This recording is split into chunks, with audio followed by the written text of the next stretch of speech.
Hello, my name is Jack Sampel, and this is my Module 1 for EDL 854. A little bit of personal information about me. I have a wife. We've been married about 5 years.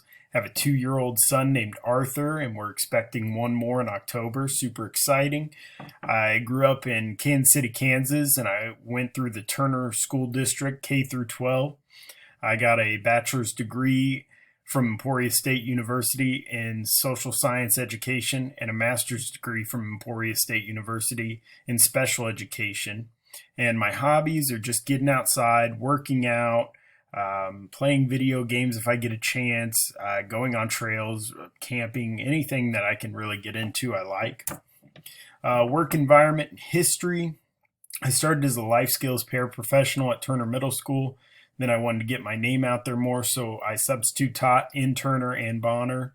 And then I accepted a full-time position as an adaptive special education teacher at Wyandotte High School. I stayed there for 3 years, and then I'm about to start my 5th year at Piper High School, and I have coached soccer, baseball, and bowling.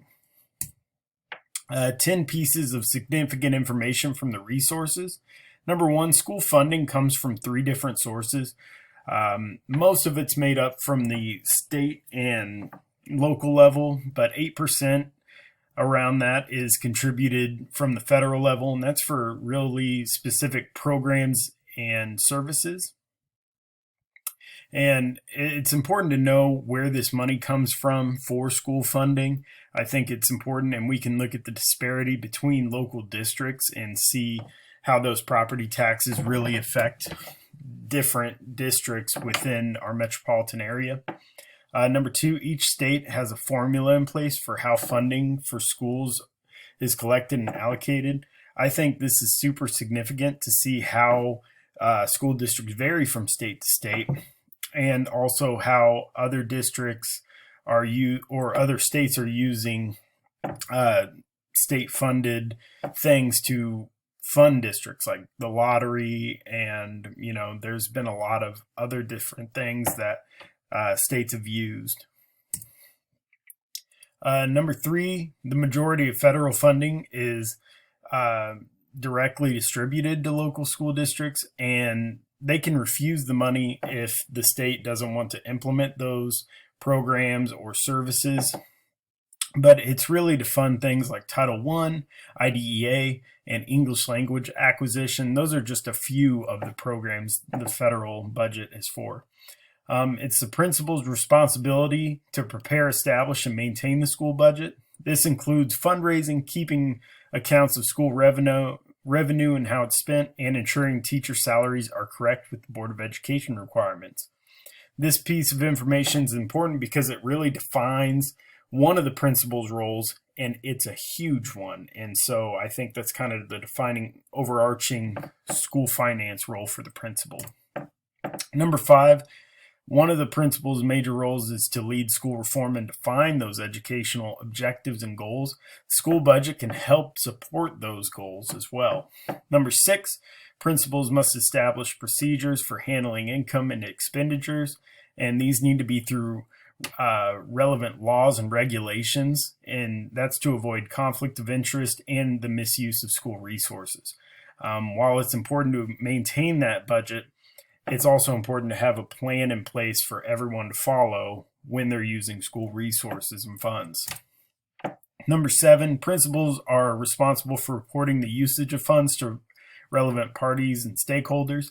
I think this is important so the principal can have someone asking questions. Why are you spending money on this? Why is this being allocated here? I think that's super important to make sure that everybody is doing their job correctly, and as a principal, that is something to keep in mind. Number 8, providing principals with flexibility towards the school budget helps to better align spending with the school's priorities. While utilizing a school budget is definitely a checks and balances system, as aforementioned in point 7, I think flexibility will help principals serve their school's needs in a more efficient way.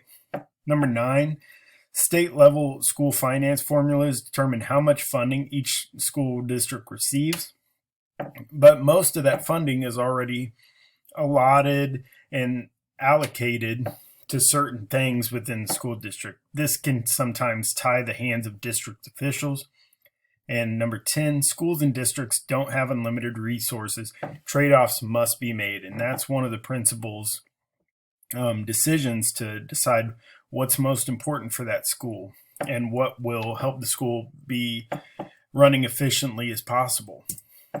My principal, he utilizes time and resources to lead a career-based learning initiative. We're really going on this, market value assets, and we're kind of really getting into a lot of career stuff right now. And I can see where he's using his time and our time and resources towards that goal. I think it's great. He hires new teachers and counselors based on increasing student population.